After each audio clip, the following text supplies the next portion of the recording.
Bienvenidos a Fox Noticias, les informa Andrea Linares. Empezamos en México, donde nuestros vecinos se acercan a una gran oportunidad para cambiar el equilibrio de poder en el país. Me refiero a las elecciones de medio término.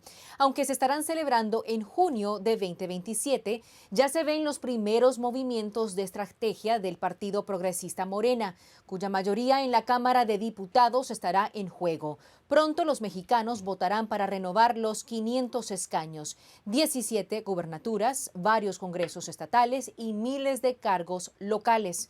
Por eso Morena trabaja intensamente para mantener su ventaja sobre la oposición conservadora, el Partido Acción Nacional, que actualmente representa la segunda fuerza política en México. El partido de Claudia Sheinbaum tiene la mirada puesta en 3 de los 4 bastiones del PAN: Chihuahua, Querétaro y Aguascalientes. Y todo este esfuerzo apunta desde luego a las elecciones presidenciales de 2030. Entonces, ¿cómo puede PAN frenar el avance de Morena y sus aliados de la Cuarta Transformación? Miguel de Samaniego, vocero del Partido Acción Nacional, está conmigo ahora para dar su análisis. Bienvenido a Fox Noticias. Andrea, ¿cómo estás? Muchas gracias por la invitación. Muy buen día a ti, a todo tu auditorio. Siempre es un gusto estar con Gracias. ustedes. Pues sí, se vienen las elecciones del 27, Andrea. Así es. Y bueno, las encuestas colocan a Morena con ventaja en 12 y hasta 14 de las 16 alcaldías. Estamos viendo la posibilidad de que Morena consolide prácticamente todo el mapa político de la Ciudad de México en 2027, o realmente le podemos creer o no a estas encuestas. Mira, ese siempre es un tema cuestionable, una pregunta que siempre se hacen las personas. La Ujú, realidad es que cada vez la gente cree menos en las encuestas, porque la ujú. mayoría de veces, exceptuando algunas excepciones, las encuestas pues simplemente ponen arriba al que paga más. Eso es una desgracia, pero es algo que pasa mucho, no nada más en este país, sino en diferentes partes del mundo. La realidad es que en la Ciudad de México Acción Nacional ha tenido avances concretos y específicos, y podemos voltear a ver las últimas elecciones del 2024, después las del 2018, bajar al 2021 cuando literalmente se empató la Ciudad de México entre Morena y el PAN. Yo creo que el 2027 va a ser un año muy, muy interesante en donde van a permear todos los Ujú. golpes que se le han dado a Morena y que se le han dado, o más bien que ellos se han dado solitos, porque esto del narcopartido, ellos solitos se lo generaron y eso va a empezar a permear en las elecciones del 27.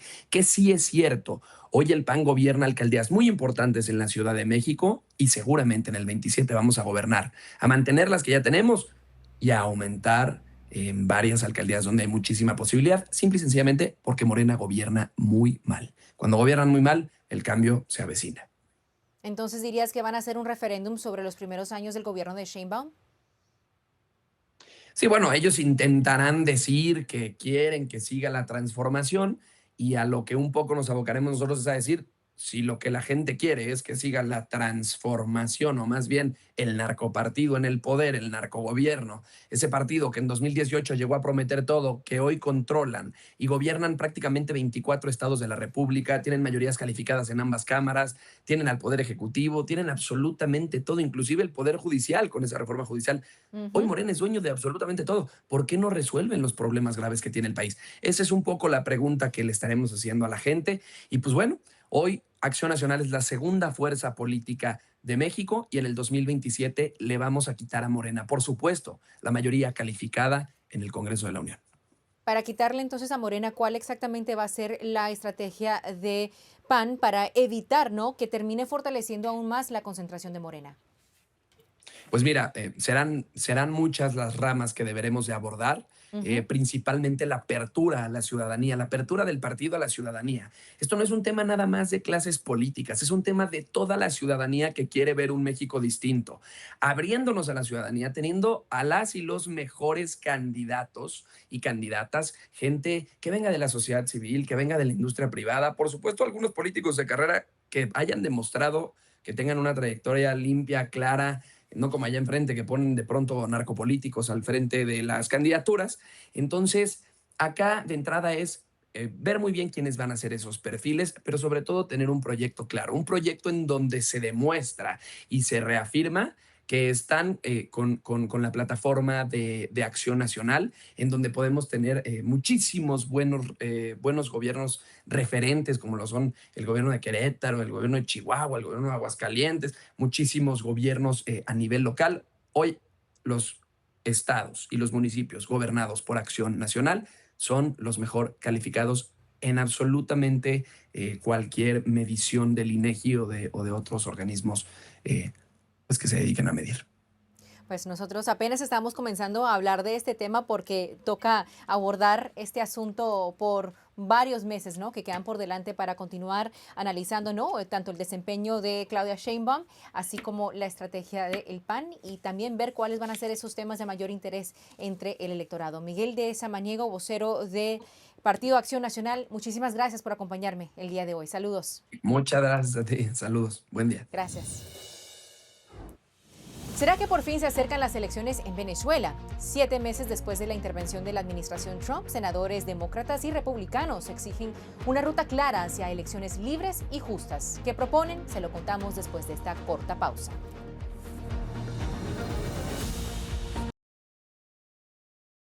Bienvenidos de vuelta a Fox Noticias. 7 meses después de la captura de Nicolás Maduro, Venezuela finalmente avanza hacia negociaciones electorales. Mientras el país aún refleja partes del viejo régimen, aquí en Estados Unidos, un grupo bipartidista de senadores exige una hoja de ruta clara para lograr elecciones democráticas. Las conversaciones están encabezadas por Jorge Rodríguez, presidente de la actual Asamblea Nacional y hermano de la presidenta interina Delcy Rodríguez, mientras el bloque opositor, que está liderado por Dinora Figuera, está integrado por exmiembros de la Asamblea Nacional del año 2015. Se trata del último órgano legislativo que Estados Unidos consideró legítimo. Las reuniones hasta el momento han sido positivas, pero todavía no hay un calendario electoral. Cientos de presos políticos continúan encarcelados y figuras clave del régimen como Diosdado Cabello y Vladimir Padrino siguen en libertad. Esto a pesar de las recompensas activas por su captura. Las dudas también aumentan sobre líderes opositores como María Corina Machado y Edmundo González debido a su aislamiento. Aún así, el secretario de Estado, Marco Rubio, reafirma la importancia de las negociaciones, reconociendo al mismo tiempo los enormes retos que hay por delante. It's a process. I mean, they have to happen. Obviously, there's a lot of work that has to happen to lay the groundwork for an election. As I said, you have to have true freedom of the press. You have to have multi-party participation. You have to have national reconciliation. I mean, you have to have an electoral commission that will accurately count the votes. Para analizar todo nos acompaña el analista político e influencer Melanio Escobar. Melanio, como siempre, bienvenido una vez más a Fox Noticias. Muchas gracias, Andrea. Un placer conversar contigo. Pues este grupo de senadores en Estados Unidos, encabezado por el republicano Ted Cruz y la demócrata Jeanne Shaheen, reafirman, ¿no?, su apoyo a elecciones en Venezuela. ¿Qué nos dice este respaldo bipartidista sobre la presión que comienza a existir en Washington para acelerar una transición democrática en Venezuela?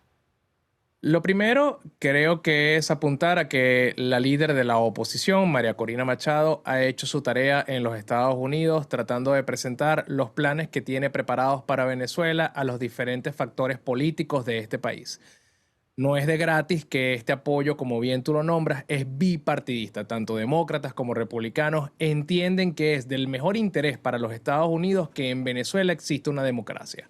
Y la única manera de que en Venezuela pueda haber libertad y pueda existir este modelo democrático es que vayamos a unas elecciones libres, justas y participativas en donde personas como María Corina Machado puedan ser parte y los venezolanos puedan nuevamente expresar con el voto a quien quieren que lidere el país. Es un tema también, Andrea, de que María Corina se ha encargado de presentarle a todos estos representantes políticos un planteamiento que es completamente lógico e inclusive pareciera básico, pero no muchas personas lo ven, que es la seguridad nacional de los Estados Unidos puede depender de la estabilidad democrática de la región. No es solamente la democracia en Venezuela, que puede ser el primer paso, pero lo que viene en consecuencia, Cuba, Nicaragua, son factores fundamentales para que en Estados Unidos pueda haber seguridad. Ahora, ¿debería Estados Unidos más bien establecer plazos más claros? Me refiero a fechas específicas para conseguir la liberación de los presos políticos, incluso una fecha para las elecciones antes de continuar normalizando estas relaciones con Caracas. Estoy de acuerdo con que se debe tener una claridad y ser mucho más frontal por parte del Departamento de Estado o inclusive Washington con respecto a cuáles son los planes a seguir para el avance en el proceso de la transición en Venezuela. De eso no hay duda, pero solamente han pasado 7 meses, se acaban de cumplir desde la captura de Nicolás Maduro y Cilia Flores. En todo este tiempo hemos visto miles de personas salir de las cárceles de vuelta con sus familias. Entendemos, los venezolanos lo comprendemos porque estamos asfixiados por el entorno, el contexto represivo y la persecución de que estos cambios a lo macro no se sienten en lo micro, es decir, en la economía, en el día a día, en la nevera. Pero al sol de hoy estamos viendo resoluciones que solo han sido posibles gracias al 3 de enero. Por ejemplo, la libertad plena de la jueza María Lourdes Afiuni, que se dio este viernes luego de 16 años en un proceso judicial injusto ordenado por Hugo Chávez Frías. Entonces, cuando tienes este contexto, cuando comprendes que se sacó el uranio enriquecido, cuando terroristas del Tren de Aragua han sido eliminados, cuando personas como Alex Saab han sido llevadas ante la justicia norteamericana, tú entiendes que básicamente en Venezuela se ha llevado un proceso que sí avanza muy rápido en la gran imagen, pero que también necesitábamos los venezolanos, porque estamos oprimidos desde hace tantos años, esas claridades. Y yo creo que el secretario de Estado, Marco Rubio, lo ha comprendido, Andrea, porque esas declaraciones que ya tú pasaste aquí en el programa es un indicio de que a él están llegando las quejas de las personas, las quejas de los representantes políticos, tanto demócratas como republicanos, de acelerar esos tiempos. Ahora, lo que sí me parece interesante porque mencionas al secretario Rubio es que él también citó ejemplos de las transiciones posteriores a la Guerra Fría en Europa del Este y el propio cambio en Paraguay, un proceso que tardó casi 3 años y medio en completarse. Obviamente que se ha logrado muchísimo en 7, 8 meses aproximadamente, pero realmente es un proceso que va a demorar. ¿Te preocupa si llegara a demorar tanto tiempo, si fuese necesario? Sí. Sí, me parece que sería un error por parte de una planificación de los Estados Unidos de que esto sea un trabajo a largo plazo. A ver, hay que entender las diferentes capas del gobierno de los Estados Unidos. Comprendemos que esto como país, como Estado, puede ser un plan a largo plazo, que puede ser una estabilización que dure 10, 15, 20 años con el apoyo o la intervención de los Estados Unidos como Estado. Pero este gobierno es el único hasta el momento que ha tenido la voluntad política de hacer algo con la dictadura en Venezuela.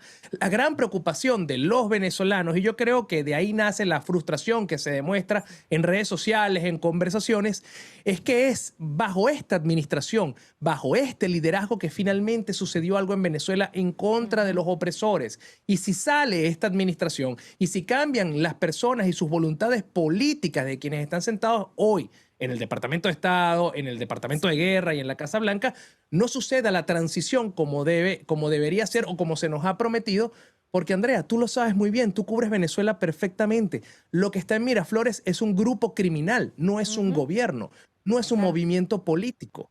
Y depende de una fuerte decisión por parte de la Casa Blanca terminar de extirpar ese cáncer. Y si no es rápido, corremos el riesgo de que se perpetúen en el tiempo.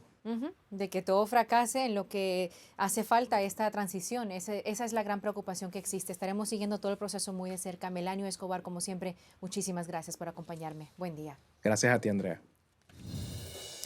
Las grandes ciudades de Estados Unidos están perdiendo niños y familias jóvenes a un ritmo alarmante. ¿Qué hay detrás de esta tendencia? Lo analizamos a fondo enseguida.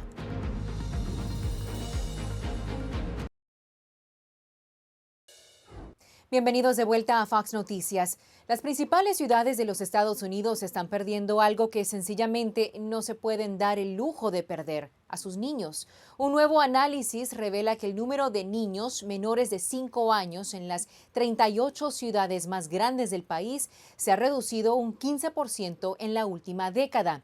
Estamos hablando de una caída que supera el doble de la media nacional. San José, en California, registró la caída más drástica, seguida por ciudades como Los Ángeles, Chicago y Nueva Nueva York.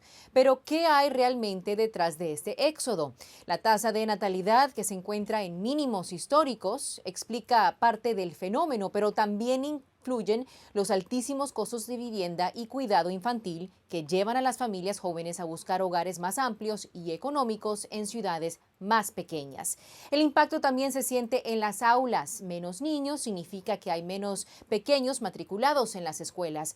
La gran pregunta ahora es si las grandes ciudades estadounidenses lograrán volver a ser lo suficientemente asequibles y atractivas para que las familias jóvenes regresen.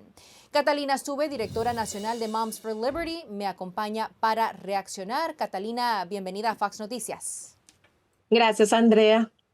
Catalina, ¿se comete un error al explicar la caída de la natalidad únicamente por el costo de vida cuando también parece existir un cambio, digamos, cultural profundo sobre el matrimonio, lo que significa tener una vida exitosa? Muchas mujeres que incluso están poniendo sus carreras antes de lo que viene a ser tener hijos, ¿no?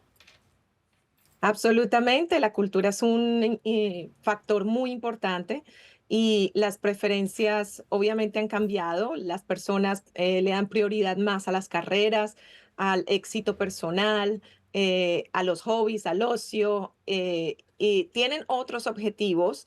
Y la falta de hijos voluntaria está, pues, además menos estigmatizada. Ya no se critica tanto que no quieras tener hijos. Y pues el Ujú. matrimonio y el estar en pareja establecido, pues se retrasan y la división cultural más el individualismo que existe ahora, pues reducen las precisiones tradicionales, obviamente a favor, pues, de la familia, ¿no? Y muchas encuestas encuentran una gran proporción de adultos más jóvenes que simplemente no quieren hijos o quieren centrarse pues en otras cosas. Y el tamaño de la familia también deseado ha disminuido. O sea, si de repente quieren hijos, quieren solo uno o quieren Ujú. solo dos, por mucho, pero para algunas parejas, y es que pues la sociedad refuerza la idea de que la crianza responsable pues requiere una alta inversión financiera. Sí. Entonces, pues este umbral cultural para, vamos a decirlo, que ya estés listo para la maternidad pues es más alto que en generaciones anteriores y en contexto de bajos ingresos donde las personas todavía tienen hijos en medio de mayores dificultades materiales. Estamos viendo que básicamente la gente con menos poder adquisitivo tiene mucho más hijos y pues eso es las presiones económicas y las normas Sí. culturales pues siempre van a interactuar y el Catalina, aumento pues de claramente los costos. Claramente Sí. que hay muchos factores que están influyendo, ¿no?, en estos datos. Está esa categoría de las personas que dicen simplemente no quiero tener hijos, me quiero enfocar en la carrera. También está el caso de los adultos jóvenes que sencillamente están esperando más tiempo para casarse debido al alto costo de vida. Hemos reportado aquí mismo recientemente cómo se están quedando en casa de sus padres por más tiempo. Entonces, esto significa que no están formando una familia, o sea, su propia familia al tener hijos. ¿Cuál es el impacto, no, de que esto esté sucediendo en ciudades grandes de Estados Unidos?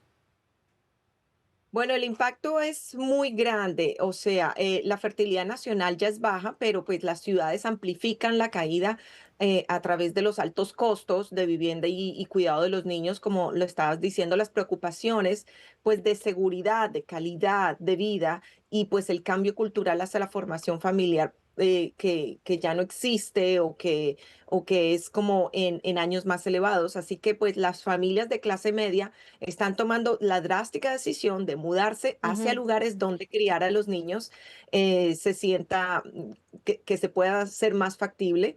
Y Claro, menos niños, pues significa poblaciones envejecidas, sistemas escolares en decadencia y pues ahí está. reducción menor de la demanda, menor demanda de servicios orientados a la Claro. familia y pues Hemos definitivamente es visto muy hasta malo para la escuelas sociedad. públicas en algunos condados que han tenido que cerrar sus puertas por distintas razones, pero obviamente si no hay pequeños que están ingresando a los colegios, pues esto va a suceder. Entonces, rápidamente, antes que se nos acabe el tiempo, ¿cómo podemos revertir esta tendencia?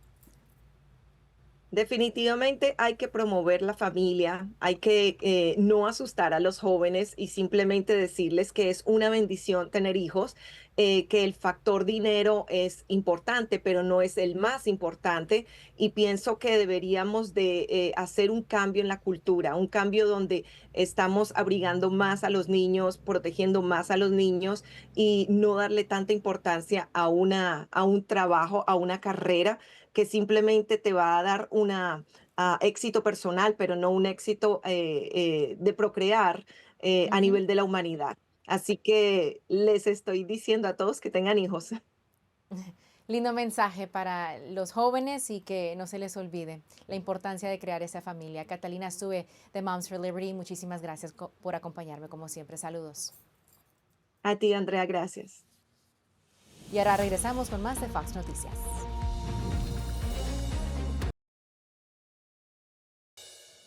Muchas gracias por acompañarnos hoy. Síguenos en Instagram, Facebook, X, TikTok y WhatsApp para que no te pierdas nada, siempre con Fox Noticias. Yo soy Andrea Linares.